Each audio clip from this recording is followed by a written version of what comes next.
We are now joined by Erik Jones, driver of the number 20 Freightliner Toyota. First of all, congrats on your win last week, but we're happy to open it up for questions. Go ahead, Dustin.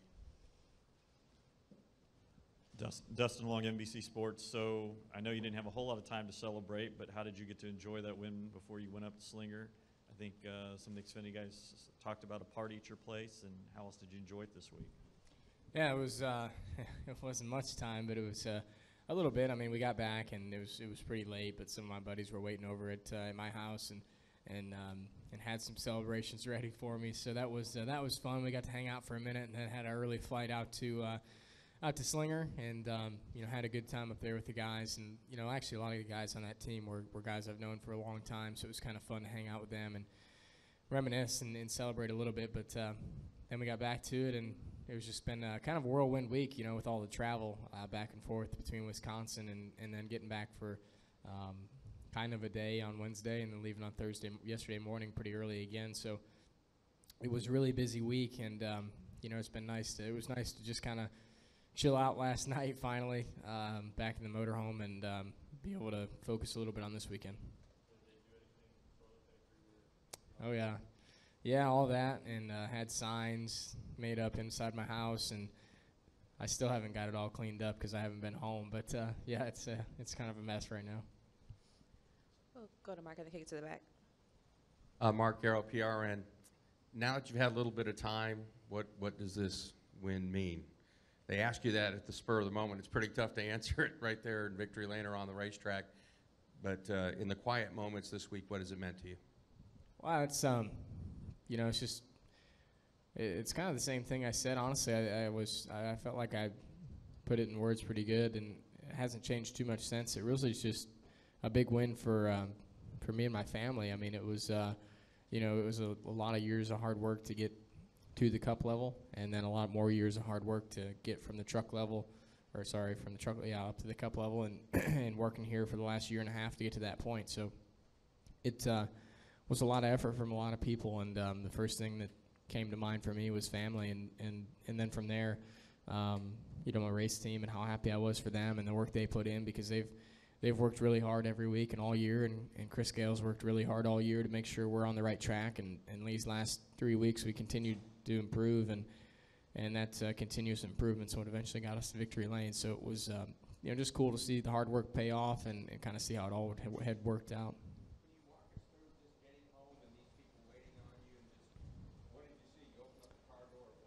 Yeah, I was. So I met my family at the airport. They were waiting for me in Concord, and got to see them for a minute. And then I went right back home, and it was about probably 4:15 in the morning at that point. And all my buddies were waiting there for me. They had signs and everything made up, congrats and all that. And it was pretty cool. They were having a good time, and they're waiting on me. I could tell. So I got to go in there and enjoy that with them, and it was just cool to see them all. It was cool that, it was late. It was almost 4:30 in the morning at that point, so it was cool to see them stick it out and wait for us to get back.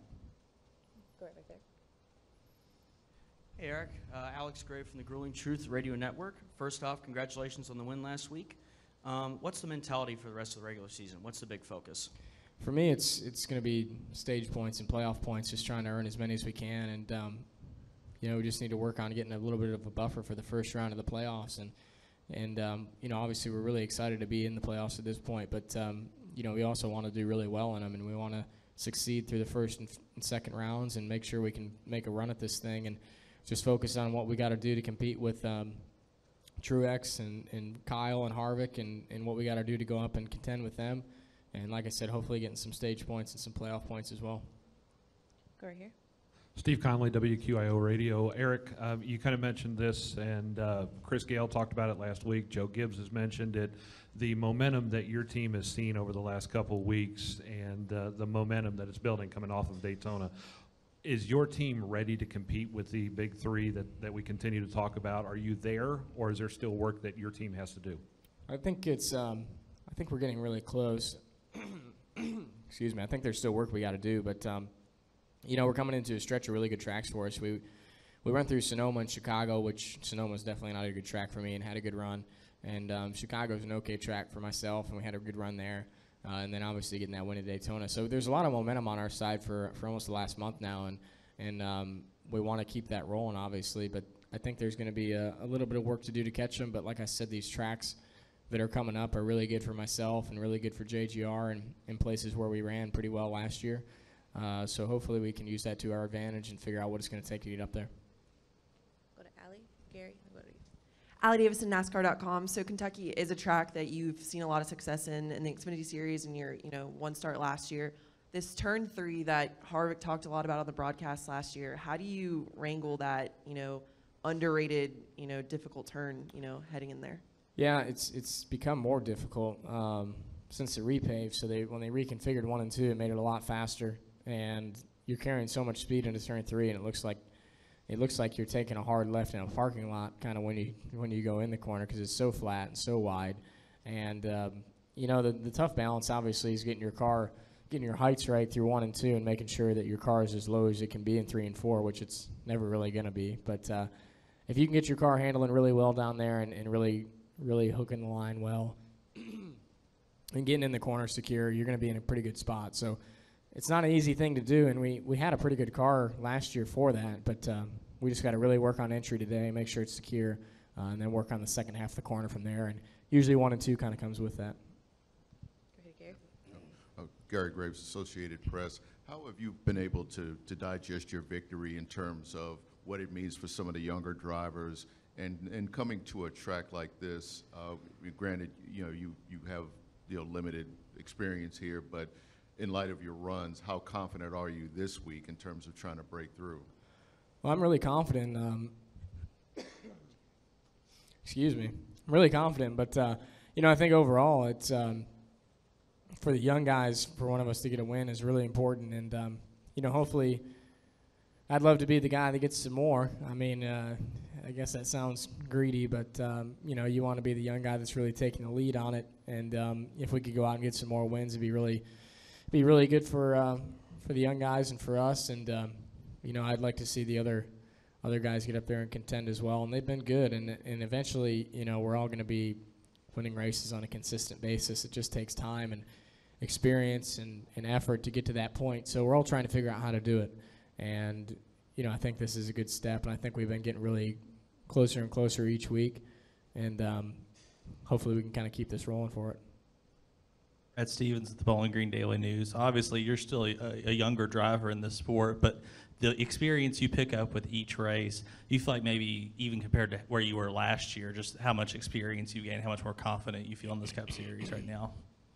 Yeah, I feel way more confident now than last year, even before the Daytona win. I mean, I felt just more comfortable and, knew what to expect. I mean, there's so many times I went to the track last year and we'd be sitting on pit road before practice and I'd be like, I have no idea how to get around this place in a Cup car, and you just sit there and hope you can figure it out quickly when you roll out on the track. And this year, we've went back to most places and it's like, oh, okay, I've got a memory bank of what we need to do here to be fast and be successful, and especially tracks we ran well at. We ran well here last year, finishing 6th, and you can look back on your notes and say, okay, this is what we did to get to this point or that point, and that makes things quite a bit easier from a driver's standpoint. So just having that notebook mentally and physically has been a pretty big advantage. Wrap it with Jerry. Jerry Jordan, Kicking the Tires and Performance Racing Network. We've heard some drivers say the cars need to be more difficult to drive. We've heard some younger drivers say they are difficult to drive. What's your take on the cars and how hard it is to control them going down on the track? Well, if somebody said they're not difficult to drive, they're lying, or they've got a really, really good car. I mean, these are some of the most difficult cars I've driven in my racing career, especially my NASCAR career. It's I came up driving pretty high downforce stuff, which they were hard to drive. I mean, yeah, but we had good cars, and you were able to get them driving pretty well. These things right now, you never really get them driving that well. They drive okay sometimes, but not like you don't feel locked in. In my opinion, my honest opinion, I think we need some downforce back. I think we need to be able to hustle them again. I remember my Xfinity days and when we had some higher downforce there, and I thought you could just move around and make so much more happen. It feels like a little bit now with the low downforce, you can't really run the middle lanes in a lot of places, and you're kind of just stuck to whatever like Chicago, it felt like the bottom was dominant and the 42 was up top, but that was about it. So I thought you saw more guys moving around with more downforce. I'm not saying we need to go, all the way back to what we had or as much as what we ran at the All-Star race, but having a little bit more blade on the cars and would probably not be a bad thing for us. But that's just my opinion. Alrighty, thanks, Eric, and good luck tomorrow. Thank you.